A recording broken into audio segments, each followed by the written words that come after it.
Hi students, நம்ம இந்த வீடியோவில் சிபிஎஸ்சி கிளாஸ் 10 ஸ்டூடெண்ட்ஸ்க்கான அப்ளிகேஷன் ஆஃப் ட்ரிக்னாமெட்ரிலேருந்து ப்ரீவியஸ் இயர் கொஸ்டின் பார்க்க போகிறோம். ரொம்ப முக்கியமான கொஸ்டின் இது. அப்ளிகேஷன் ஆஃப் ட்ரிக்னாமெட்ரியில் a window of a houses h metre above the ground அப்படின்னு சொல்லியிருக்காங்க ஃபர்ஸ்ட்டு. ஸோ ஒரு கிரவுண்ட் எடுத்துக்கலாம். கிரவுண்டுன்னும் போது நம்ம ஒரு ஹாரிசாண்டல் லைன் போடணும். இது கிரவுண்ட். இதில் window of a house h metre above the ground இருந்திருக்குன்னு சொல்லியிருக்காங்க. ஒரு ஹவுஸோட விண்டோ இங்கே இருக்குன்னு வச்சுக்கோங்களேன். இந்த விண்டோ கிரவுண்ட்ல இருந்து ஹெச் மீட்டர் அபோவ் இருந்தது அப்படின்னு சொல்லியிருக்காங்க. இப்போ இந்த விண்டோல இருந்து from the window the angle of elevation and depression of a top and bottom of another house situated on the opposite side of the lane. இதே லேன்ல ஆப்போசிட் சைட்ல ஒரு ஹவுஸ் இருக்கு. இங்க எடுத்துக்கோங்க. எல்லாம் கொஞ்சம் பெருசா போடணும். ஏன் பெருசா போடுறோம் அப்படின்னா, இதுல angle of elevation and depression அப்படின்னு இருக்கு. இப்போ இந்த ஹவுஸோட விண்டோல இருந்து ஆப்போசிட்ல இருக்க பில்டிங்கோட டாப் பாட்டம் ரெண்டையுமே பாக்குறாங்க. ஸோ இங்க உட்காந்துட்டு இந்த பில்டிங்கோட டாப், அதே மாதிரி இந்த பில்டிங்கோட பாட்டம் ரெண்டுமே பாக்குறாங்க. ஏன்னா அந்த ஹவுஸ் இந்த ஹவுஸ்க்கு ஆப்போசிட்ல இருந்தது. ஸோ இப்படி பாக்குறாங்க. பார்க்கும்போது இங்க இங்க இருக்கிற ஒருத்தரோட லைன் ஆஃப் சைட் அப்படின்றது ஆக்சுவலா இங்க இருக்கிறவங்களோட பார்வை நேரடி இப்படிதான் போகும். ஸோ இப்படிதான் அவங்களோட கண் பார்வை இருக்கணும். இப்ப என்ன பண்ணாங்கன்னா, இந்த டாப்ப பார்க்கறக்காக இவ்வளவு தூரம் மேல பார்த்திருக்காங்க. அப்ப இது ஆங்கிள் ஆஃப் எலிவேஷன். இந்த பாட்டம பார்க்கறக்காக இவ்வளவு தூரம் கீழ பார்த்தாங்க இல்லையா? இது ஆங்கிள் ஆஃப் டிப்ரெஷன். கொஸ்டின்ல தெளிவா சொல்லியிருக்காங்க பாருங்க. ஃபர்ஸ்ட் அவங்க டாப்ப பார்த்த ஆங்கிள் ஆல்ஃபான்னு எடுத்துக்க சொல்லியிருக்காங்க. பாட்டம பார்க்கும்போது ஆங்கிள் பீட்டான்னு எடுத்துக்க சொல்லியிருக்காங்க. ஸோ இந்த ஆங்கிள் ஆல்ஃபானும் இந்த ஆங்கிள் பீட்டானும் அஸ்யூம் பண்ணிக்கலாம். இப்போ கொஸ்டின்ல prove that height of the other house, இந்த ஆப்போசிட்ல இருந்ததுல இந்த ஹவுஸோட ஹைட் இந்த வேல்யூ தான் அப்படின்னு ப்ரூவ் பண்ண சொல்லியிருக்காங்க. இந்த டோட்டலா இந்த ஹவுஸோட ஹைட்டை நம்ம கேபிட்டல் ஹெச்னு அஸ்யூம் பண்ணிக்கலாம். இது நம்மளோட கேபிட்டல் ஹெச்னு வச்சுக்கலாம். இதை தான் நம்ம கண்டுபிடிக்கணும். இதுதான் small h into 1 + tan alpha cot பீட்டான்னு ப்ரூவ் பண்ண போறோம். இதுல ஃபர்ஸ்ட் பேசிக்கா நம்மளே ஏதாவது ஒரு ஆல்பபெட் எடுத்துக்கலாம். இப்போ இது ஏ பி சி டி அப்படின்னு எடுத்துக்கோங்க. எடுத்துட்டு இப்போ 2 ட்ரையாங்கிள் இருக்கு. ஒரு ட்ரையாங்கிள் ஏபிசி, இந்த டாப்ல வர இந்த ட்ரையாங்கிள். இன்னொரு ட்ரையாங்கிள் ஏடிசி. இதுல இந்த இடத்துல நம்மளுக்கு என்ன ஃபார்ம் ஆகுது? ரைட் ஆங்கிள் ஃபார்ம் ஆகுது. ஸோ ரைட் ஆங்கிள் ட்ரையாங்கிள் வச்சு நம்மளோட ட்ரிக்னாமெட்ரிக் ரேஷியோஸ் எழுதுனாலே ஆன்சர் ஈஸியா ப்ரூவ் பண்ணிடலாம்.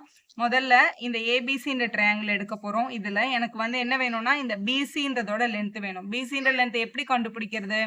இப்போ இந்த இடத்துல ஃபர்ஸ்ட் ஹவுஸ் இருக்குல்ல, இந்த ஓஹெச்னு எடுத்துக்கலாம். இந்த ஓஹெச்சோட லென்த்தும் சிடியோட லென்த்தும் சேமா தான் இருக்கும். இப்போ இங்கே ஹெச்னு போடுறோம். ஏன்னா கீழே இருக்கிறதோ ரெக்டாங்கிள், ஆப்போசிட் சைட்ஸ் ஈக்குவலாக தான் இருக்கும்.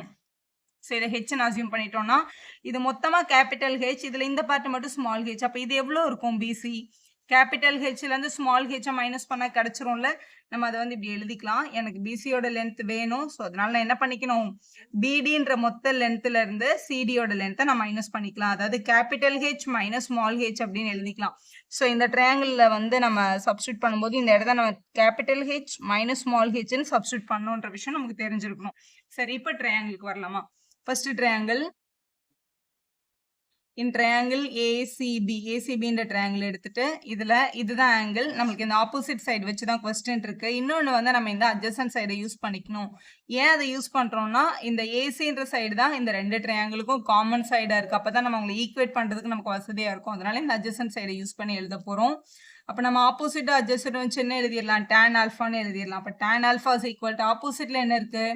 ஹெச் மைனஸ் ஹெச் இருக்கு பை அட்ஜசன்ட் சைடு ஏசி. இது அப்படியே இருக்கட்டும். இது அப்படியே எழுதிக்கோங்க. இன்னொரு ட்ரையாங்கிள் இந்த ட்ரையாங்கிளோட பேர் ஏசிடி. ஏசிடின்ற ட்ரையாங்கிள், ஸோ ஏசிடின்ற ட்ரையாங்கிள் எடுத்துக்கலாம். ஏசிடின்ற ட்ரையாங்கிள்ல ஆங்கிள் பீட்டான்னு கொடுத்துருக்காங்க. ஆப்போசிட் சைடு சிடி, அதாவது நம்மளோட ஸ்மால் ஹெச். நம்ம எழுதிக்கலாம் tan beta is equal to ஆப்போசிட்ல ஸ்மால் ஹெச் இருக்கு. நம்மளோட அட்ஜசன்ட் சைடு அதே ஏசின்ற சைடு தான். அப்போ ஏசின்னு எழுதிக்கலாம். இந்த ட்ரையாங்கிள் ஏசி இருக்கு, இந்த பக்கம் ஈக்குவேஷன்ல ஏசி இருக்கு. ரெண்டுத்துல இருந்தும் ஏசி எடுத்துக்கோங்க.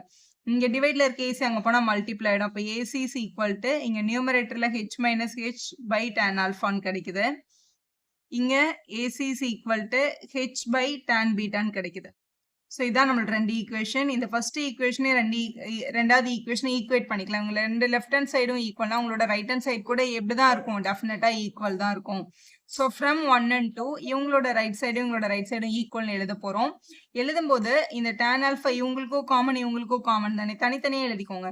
அப்போ H by tan alpha minus small H by tan alpha அப்படின்னு கிடைக்குது. இந்த பக்கம் ஸ்மால் ஹெச் பை tan பீட்டான்னு இருக்கு. இப்போ கொஸ்டின்ல நம்மளோட கொஸ்டின் கேபிட்டல் ஹெச்சோட வேல்யூ என்னன்றதை மட்டும் தான் நம்ம கண்டுபிடிக்கணும். கேபிட்டல் ஹெச் இங்கே வச்சுட்டு இந்த ஸ்மால் ஹெச் அந்த பக்கம் கொண்டு போய்க்கலாம். ஸோ நமக்கு என்ன கிடைச்சிருக்கும்னா h by tan alpha is equal to இங்கே வந்து small H by tan beta இருக்கு. இங்க இருக்க மைனஸ் டேர்ம் இங்க வந்தா பிளஸ் ஆயிடும். Small H by tan alpha அப்படின்னு கிடைச்சிருக்கு. இவங்க 2 பேர்கிட்ட இருந்தா நம்ம என்ன பண்ணலாம்னா ஹெச் காமனா வெளியில எடுத்துடலாம். அப்ப இந்த மாதிரி கிடைக்கும் நமக்கு. So H by tan alpha small H வெளில எடுத்துட்டோம்னா இதுல வந்து 1 பை tan பீட்டான்ற டேர்ம் இருக்கும். பிளஸ் இவங்க கிட்ட ஹெச் பை tan ஆல்ஃபா அப்படின்ற டேர்ம் இருந்திருக்கும். இங்க டிவைட்ல இருக்க tan ஆல்ஃபா அந்த பக்கம் வந்தா என்ன ஆயிடும்? மல்டிபிள் ஆயிடும். ஸோ மல்டிபிள் பண்ணிக்கலாம். So capital h is equal to h 1 by tan பீட்டாவும் பிளஸ் இங்க 1 தான் இருக்கும். ஏன்னா ஹெச் நம்ம வெளில எடுத்துட்டோம்ல. 1 பை tan ஆல்ஃபாவும் இருந்திருக்கும். இவங்க கூட இந்த டினாமினேட்டர்ல இருந்த tan ஆல்ஃபா இங்க மல்டிபிள் வருது. இந்த tan ஆல்ஃபா உள்ள கொண்டு போகும்போது இவங்க கூட மல்டிபிள் ஆகும், இவங்க கூட மல்டிபிள் ஆகும்.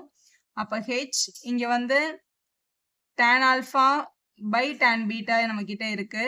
பிளஸ் இங்க உள்ள வரும்போது tan alpha by tan alpha அப்படின்னு கிடைச்சிரும். tan ஆல்ஃபா பை tan ஆல்ஃபான்றதை நம்ம என்ன பண்ணிக்கலாம்? கேன்சல் பண்ணிக்கலாம். இது ஹெச் இந்த tan ஆல்ஃபா அப்படியே வச்சுட்டு டினாமினேட்டர்ல இருக்க tan பீட்டா 1 பை tan தீட்டாவை நம்ம என்னன்னு எழுதுவோம்? காட் தீட்டான்னு எழுதுவோம்ல. அதனால இதை காட் பீட்டான்னு மாத்திக்கோங்க. இதை கேன்சல் பண்றதுனால இங்க 1 மட்டும் தான் ரிமைன் இருக்கும். இப்போ இங்க 1ன்னு போட்டுடலாம். அதான் நம்மளோட கேபிட்டல் ஹெச்சோட வேல்யூ. நம்ம அதர் ஹவுஸோட ஹைட்டை வந்து கேபிட்டல் ஹெச் தான் எடுத்திருந்தோம். இதுதான் நம்மளோட இங்க ப்ரூஃப்ல வந்திருக்கு பாருங்க. H into 1 plus tan alpha into cot beta metres அப்படின்னு தான் நம்மளை ப்ரூவ் பண்ண சொல்லியிருக்காங்க. கொஸ்டின்ல எல்லாமே மீட்டர்ஸ்ல இருக்கிறதுனால இங்கே ஆன்சரை நம்ம மீட்டர்ஸ்ல எழுதிக்கலாம். இப்படி எழுதி நீங்க அதை கம்ப்ளீட் பண்ணிடலாம். வீடியோ யூஸ்ஃபுல்லா இருந்தா ஒரு லைக் போடுங்க, ஃப்ரெண்ட்ஸ்க்கும் ஷேர் பண்ணுங்க. Subscriber channel for more videos.